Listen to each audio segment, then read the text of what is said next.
Hello friends, welcome to competitive exams India Telugu channel. ఈరోజు మనం ఈ వీడియోలో reserve Bank of India services board Mumbai నుంచి మనకి నోటిఫికేషన్ అయితే రిలీజ్ అవ్వడం జరిగింది ఫ్రెండ్స్.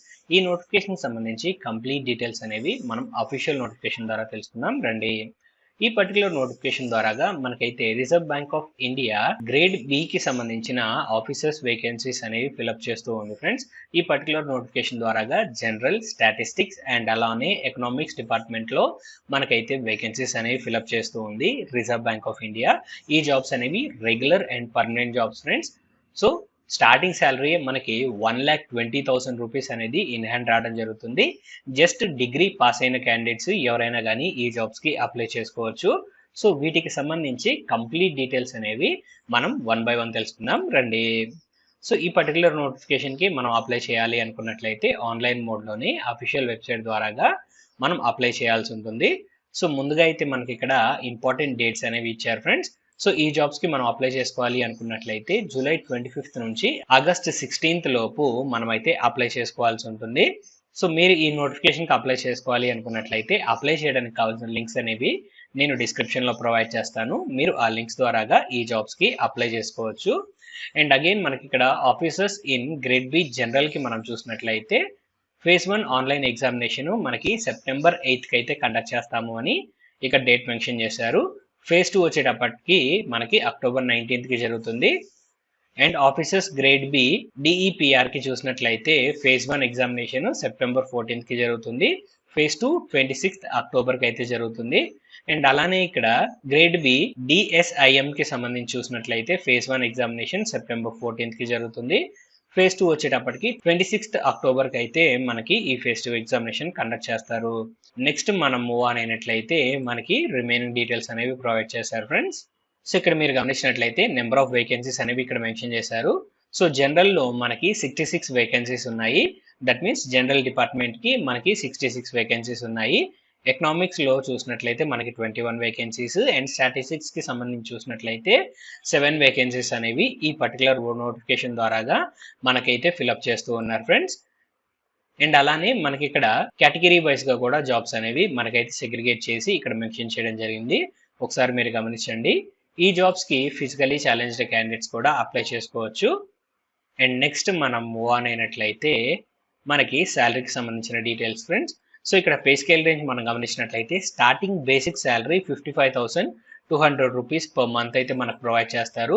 ఇంక్లూడింగ్ ఎలవెన్సెస్ అన్ని మనకి యాడ్ చేసుకొని ఇన్ హ్యాండ్ శాలరీ అనేది 1,22,717 రూపీస్ వరకు అయితే మనకి రావడం జరుగుతుంది. So high paying jobs friends ఇవి. జస్ట్ గ్రాడ్యుయేషన్ పాస్ అయిన క్యాండిడేట్స్ కి 1,22,000 రూపీస్ శాలరీతో జాబ్ అన్నట్లయితే మరి ఎంత పెద్ద జాబ్ అనేది మీరే అర్థం చేసుకోండి. ఎట్టి పరిస్థితుల్లో మీరైతే ఈ జాబ్ ని వదలొద్దు ఫ్రెండ్స్. ఖచ్చితంగా అప్లై చేసి మీరైతే ఈ జాబ్ కొట్టడానికి ట్రై చేయండి. అండ్ నెక్స్ట్ ఇక్కడ ఎలిజిబిలిటీ కండిషన్స్ ఫ్రెండ్స్. ఈ జాబ్స్ కి అప్లై చేసుకోవాలి అనుకున్నట్లయితే ఇండియన్ సిటిజన్స్ మాత్రమే అప్లై చేసుకోవాల్సి ఉంటుంది. అండ్ నెక్స్ట్ మనం మూవ్ ఆన్ అయినట్లయితే ఏజ్ లిమిట్ కి సంబంధించిన డీటెయిల్స్. క్యాండిడేట్స్ ఎవరైతే ఈ జాబ్స్ కి అప్లై చేయాలనుకుంటున్నారో వారికి మినిమం ఏజ్ 21 ఇయర్స్ ఉండాలి, maximum 30 years friends. 1st of July 2024 ని బేస్ చేసుకొని ఈ ఏజ్ క్యాలిక్యులేషన్ అనేది చేయడం జరుగుతుంది. That means candidates 2nd of July 1994 నుంచి జూలై 1st 2003 లోపు బార్న్ అయి ఉన్న క్యాండిడేట్స్ ఎవరైతే ఉన్నారో వారు మాత్రమే ఈ జాబ్స్ కి అప్లై చేసుకోవడానికి ఎలిజిబుల్ ఫ్రెండ్స్. అండ్ అలానే ఏజ్ రిలాక్సేషన్స్ కూడా వర్తిస్తున్నాయి. ఎస్సీ ఎస్టీ క్యాండిడేట్స్ కి 5 years ఏజ్ రిలాక్సేషన్ ఉంది. OBC non creamy layer candidates కి 3 years వరకు ఏజ్ రిలాక్సేషన్ ఉంది. ఫిజికల్లీ ఛాలెంజ్డ్ క్యాండిడేట్స్ కి 10 years వరకు ఇక్కడ ఏజ్ రిలాక్సేషన్ ప్రొవైడ్ చేశారు. And SC ST with physically challenged అయినట్లయితే 15 years, OBC with physically challenged అయినట్లయితే 13 years వరకు ఇక్కడ ఏజ్ రిలాక్సేషన్ ప్రొవైడ్ చేస్తున్నారు. అండ్ నెక్స్ట్ మనం మూవ్ ఆన్ అయినట్లయితే మనకి ఎడ్యుకేషన్ క్వాలిఫికేషన్ సంబంధించిన డీటెయిల్స్ ఫ్రెండ్స్. సో ఈ పర్టికులర్ జాబ్స్ కి మనం అప్లై చేసుకోవాలి అనుకున్నట్లయితే గ్రాడ్యుయేషన్ అనేది పాస్ అవ్వాల్సి ఉంటుంది 60% తోటి. దట్ మీన్స్ మీరు ఏ గ్రాడ్యుయేషన్ పాస్ అయినా సరిపోతుంది ఫ్రెండ్స్. అది 3 years కోర్స్ కావచ్చు లేదా 4 years కోర్స్ కావచ్చు. మీరు ఖచ్చితంగా గ్రాడ్యుయేషన్ అనేది కంప్లీట్ చేసుకున్నట్లయితే మీరు ఈ జాబ్స్ కి అప్లై చేసుకోవచ్చు ఫ్రెండ్స్. సో ఎడ్యుకేషన్ క్వాలిఫికేషన్ లో 60% మార్క్స్ అయితే మనకి అడుగుతూ ఉన్నారు. In case SC ST physically challenge candidates అయినట్లయితే 50% ఉన్నా కానీ మీరు ఈ జాబ్స్ కి అప్లై చేసుకోవచ్చు. లేదా క్యాండిడేట్స్ ఎవరైతే పోస్ట్ గ్రాడ్యుయేషన్ కంప్లీట్ చేసుకున్నారో వారికి 55% ఉన్నా కానీ వారి పోస్ట్ గ్రాడ్యుయేషన్లో మీరు ఈ జాబ్స్కి అయితే అప్లై చేసుకోవచ్చు. In case SC ST physically challenge candidates post graduation చదువుకుని ఉన్నట్లయితే వారు జస్ట్ పాస్ అయితే చాలు ఫ్రెండ్స్, ఈ జాబ్స్కి అప్లై చేసుకోవచ్చు. అండ్ మీ ఎడ్యుకేషన్ క్వాలిఫికేషన్స్ అనేవి రికగ్నైజ్డ్ యూనివర్సిటీస్ అండ్ ఇన్స్టిట్యూషన్స్ ద్వారాగా కంప్లీట్ చేసుకోవాల్సి ఉంటుంది. సో ఈ ఎడ్యుకేషన్ క్వాలిఫికేషన్ అనేది జనరల్ స్ట్రీమ్కి సంబంధించి ఫ్రెండ్స్, దట్ మీన్స్ జనరల్ డిపార్ట్మెంట్లో వర్క్ చేయడానికి ఏదైనా గ్రాడ్యుయేషన్ ఉంటే సరిపోతుంది. అండ్ నెక్స్ట్ ఇక్కడ మీరు గమనించినట్లయితే మన గ్రాడ్యుయేషన్ అనేది ఇంటర్మీడియట్ తర్వాత 3 years కోర్స్ కానీ లేదా 4 years కోర్స్ కానీ కంప్లీట్ చేసుకోవాలి. In case post graduation degree అనేది మినిమం 2 years ఉన్న పోస్ట్ గ్రాడ్యుయేషన్ డిగ్రీ అనేది చదువుకొని ఉండాలి. In case post graduation degree పైన మీరు అప్లై చేస్తూ ఉన్నట్లయితే. అండ్ నెక్స్ట్ ఇక్కడ మీరు గమనించినట్లయితే డిఈపిఆర్కి సంబంధించిన ఎడ్యుకేషన్ క్వాలిఫికేషన్ ఫ్రెండ్స్. సో ఈ డిపార్ట్మెంట్కి మీరు అప్లై చేసుకోవాలి అనుకున్నట్లయితే మాస్టర్స్ డిగ్రీ ఇన్ ఎకనామిక్స్ అనేది మీరు చదువుకొని ఉండాలి. లైక్ ఎంఏ కానీ ఎంఎస్సి కానీ మీరు చదువుకొని ఉన్నట్లయితే quantitative economics, mathematical economics, financial economics, business economics లేదా అగ్రికల్చర్ ఎకనామిక్స్ లేదా ఇండస్ట్రియల్ ఎకనామిక్స్కి సంబంధించి మీరు ఈ జాబ్స్కి అప్లై చేసుకోవచ్చు. లేదా మాస్టర్స్ డిగ్రీ ఇన్ ఫైనాన్స్ మీరు కంప్లీట్ చేసుకున్నా కానీ మీరు ఈ జాబ్స్కి అయితే అప్లై చేసుకోవచ్చు ఫ్రెండ్స్. లైక్ ఎంఏ లేదా ఎంఎస్సి అనేవి మీరు చదువుకొని ఉన్నట్లయితే ఈ పర్టికులర్ స్ట్రీమ్స్లో మీరు ఈ జాబ్స్కి అప్లై చేసుకోవచ్చు. అండ్ నెక్స్ట్ అలానే స్టాటిస్టిక్స్కి సంబంధించిన డిపార్ట్మెంట్కి మనం అప్లై చేసుకోవాలి అనుకున్నట్లయితే మాస్టర్స్ డిగ్రీ ఇన్ స్టాటిస్టిక్స్ అనేది మీరు కంప్లీట్ చేసుకోవాల్సి ఉంటుంది. లేదా మ్యాథమెటికల్ స్టాటిస్టిక్స్ లేదా మ్యాథమెటికల్ ఎకనామిక్స్ లేదా ఎకనోమెట్రిక్స్ లేదా స్టాటిస్టిక్స్ అండ్ ఇన్ఫర్మాటిక్స్ లేదా అప్లైడ్ స్టాటిస్టిక్స్ విత్ మినిమం 55% అనేది అడుగుతున్నారు. లేదా ఇక్కడ మెన్షన్ చేసిన ఎడ్యుకేషన్ క్వాలిఫికేషన్స్ లో ఏదో ఒక ఎడ్యుకేషన్ క్వాలిఫికేషన్ ఉన్నా కానీ సరిపోతుంది. సో జస్ట్ ఒకసారి స్క్రీన్ షాట్ తీసుకొని ఈ ఎడ్యుకేషన్ క్వాలిఫికేషన్స్ లో ఏదైనా ఒక ఎడ్యుకేషన్ క్వాలిఫికేషన్ మీకు ఉందో లేదో అనేది ఒకసారి మీరు క్రాస్ చెక్ చేసుకోవచ్చు. రైట్ ఫ్రెండ్స్, స్క్రీన్ షాట్ తీసుకున్నారు కదా, నెక్స్ట్ మనం మూవ్ ఆన్ అవుదాము. ఇక్కడ మీరు గమనించినట్లయితే ఆన్లైన్ ఎగ్జామ్ సెంటర్స్ కి సంబంధించిన లిస్ట్ అయితే ఇక్కడ ప్రొవైడ్ చేశారు. సో ఫేజ్ 1 కి సంబంధించి మనం చూసినట్లయితే ఆంధ్రప్రదేశ్లో గుంటూరు, విజయవాడ, కాకినాడ, తిరుపతి, కర్నూలు, నెల్లూరు, రాజమండ్రి, విజయనగరం, విశాఖపట్నంలో ఎగ్జామినేషన్ సెంటర్స్ ఉన్నాయి. అండ్ నెక్స్ట్ తెలంగాణలో మనం గమనించినట్లయితే హైదరాబాద్, సికింద్రాబాద్, కరీంనగర్, వరంగల్, మహబూబ్ నగర్లో మనకి ఎగ్జామినేషన్ సెంటర్స్ ఉన్నాయి. అదే ఇన్ కేస్ ఫేజ్ 2 కి సంబంధించి మనం చూసినట్లయితే మనకి హైదరాబాద్ అండ్ సికింద్రాబాద్లో మనకైతే ఇక్కడ ఎగ్జామ్ సెంటర్స్ అనేవి ప్రొవైడ్ చేశారు ఫేజ్ 2 కి సంబంధించి.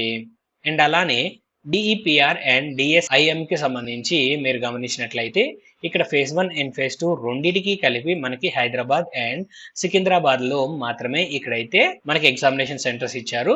అండ్ నెక్స్ట్ మనం మూవ్ ఆన్ అయినట్లయితే మనకి అప్లికేషన్ ఫీజ్ కి సంబంధించిన డీటెయిల్స్ ఫ్రెండ్స్. సో మీరు ఇక్కడ గమనించినట్లయితే SC ST physically challenge candidates 100 rupees plus 18% GST అనేది పే చేయాల్సి ఉంటుంది.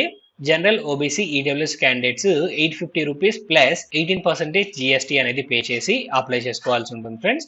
సో ఈ ఫీజు కూడా మనం ఆన్లైన్ మోడ్లోనే పే చేసుకోవడానికి అవకాశం కల్పించారు. అండ్ నెక్స్ట్ ఇక్కడ గమనించినట్లయితే హౌ టు అప్లై అనే సెక్షన్ ఫ్రెండ్స్. ఈ జాబ్స్కి మనం అప్లై చేయాలి అనుకున్నట్లయితే అఫీషియల్ వెబ్సైట్ అయిన www.rbi.org.కి వెళ్ళి మనం అయితే అప్లై చేసుకోవాల్సి ఉంటుంది. మీరు ఈ జాబ్స్కి అప్లై చేసుకోవాలి అనుకున్నట్లయితే అప్లై చేయడానికి కావాల్సిన డైరెక్ట్ లింక్ అనేది డిస్క్రిప్షన్లో ప్రొవైడ్ చేస్తాను. మీరు ఆ లింక్ ద్వారాగా ఈ జాబ్స్కి అప్లై చేసుకోవచ్చు. రెగ్యులర్గా బ్యాంక్ ఎగ్జామినేషన్స్కి మనం ఏ విధంగా అయితే అప్లై చేస్తామో సేమ్ టు సేమ్ అదే విధంగా అప్లికేషన్ ప్రాసెస్ అనేది ఉంది ఫ్రెండ్స్. అండ్ నెక్స్ట్ ఇక్కడ మనం మూవ్ ఆన్ అయినట్లయితే లాస్ట్ డేట్ ఆఫ్ అప్లికేషన్ అనేది ప్రొవైడ్ చేశారు. ఆగస్ట్ 16, 2024 లోపు మనమైతే ఈ జాబ్స్కి అప్లై చేసుకోవాల్సి ఉంటుంది. అప్లై చేసేటప్పుడు మనం ఖచ్చితంగా కొన్ని ఇంపార్టెంట్ డాక్యుమెంట్స్ అనేవి సాఫ్ట్ కాపీస్ మెయింటైన్ చేయాల్సి ఉంటుంది ఫ్రెండ్స్.